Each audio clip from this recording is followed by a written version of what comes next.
राजनीति में सेवा भाव से एक मूक सेवक की तरह काम करना, वो जैसे डिस्क्वालिफिकेशन माना जा रहा है। क्या नौबत आई है, ये कैसे नए मापदंड लगाए गए हैं। अब देखिए, मुझे खुशी हो रही है कि हमारे गुजरात के सीएम भूपेंद्र भाई पटेल करीब करीब 2 लाख वोटों से जीते हैं। असेंबली सीट पे लोकसभा में भी कोई 2 लाख से जीते तो बहुत बड़ी बात मानी जाती है। असेंबली में करीब करीब 2 लाख वोट से जीतना, लेकिन ठेकेदारों का, उनका तराजू कुछ और है। और इसलिए भाइयों बहनों, हमें निरंतर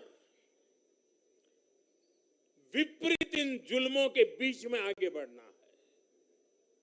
हमें अपनी सहन शक्ति को बढ़ाना है, हमें अपनी समझ शक्ति को बढ़ाना है, और हमें हमारे सेवा भाव का विस्तार भी करना है, हमारे सेवा भाव की गहराई भी बढ़ानी है, और सेवा भाव से ही जीतना है। क्योंकि जो जहां बैठा है वो बदलने वाला नहीं है, उसका इरादा नेक नहीं है जी। और इसलिए हमारी कसौटी है, हर पल हमारी कसौटी है। और मैं तो कभी कभी मानता हूं, और खास करके 2002 के बाद मैं विशेष रूप से मानता हूं, शायद मेरे जीवन का कोई पल ऐसा नहीं गया, कोई कदम ऐसा नहीं रहा जिसकी धज्जियां न उड़ा दी गई हो, जिसकी आलोचना नहीं, धज्जियां उड़ा देना, बाल नोच लेना। लेकिन इसका मुझे बहुत फायदा हुआ, क्योंकि मैं हमेशा सतर्क रहा। हर इस प्रकार की बुरी प्रवृत्ति से कुछ न कुछ सकारात्मक खोजता रहा, खुद में बदलाव लाता रहा, सीखता गया, बढ़ता गया। और जिन लोगों को चारों तरफ से उछालने वाले लोग रहते हैं, कंधे पर बिठा करके नाचने वाले लोग हैं, उनसे सुधरने की भी संभावना नहीं होती। वो तो जो है वहां से भी बिगड़ेंगे।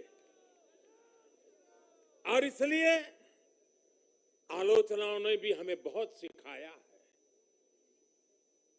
हर आलोचना में से हमारे काम की चीज हमें खोजते रहना है, हमें अपनी शक्ति को बढ़ाते रहना है, और कठोर से कठोर झूठे आरोपों को सहने का सामर्थ्य भी बढ़ाना होगा साथियों, क्योंकि अब जुल्म बढ़ने वाला है।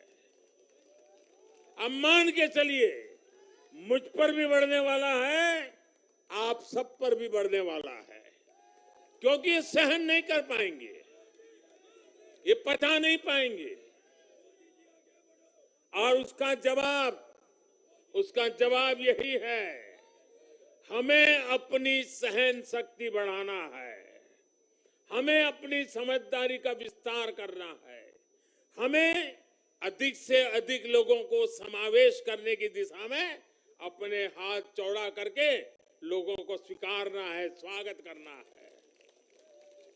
सकारात्मक रास्ता, सेवा भाव का रास्ता, समर्पण का रास्ता, यही मार्ग हमने चुना है, वही मार्ग हमको यहाँ पहुंचाया है। और आगे भी हमारे पुरुषार्थ से, परिश्रम से देश की आकांक्षाओं वाला ये देश भी बनेगा। 2047 जब हिंदुस्तान आजादी के 100 साल मनाएगा, विकसित भारत हमारे नौजवानों के हाथ में हम देके जाएंगे। दोस्तों, बोलिए भारत माता की, भारत माता की, भारत माता की। बहुत बहुत धन्यवाद। भारत माता की। श्री नरेंद्र मोदी जिंदाबाद। श्री नरेंद्र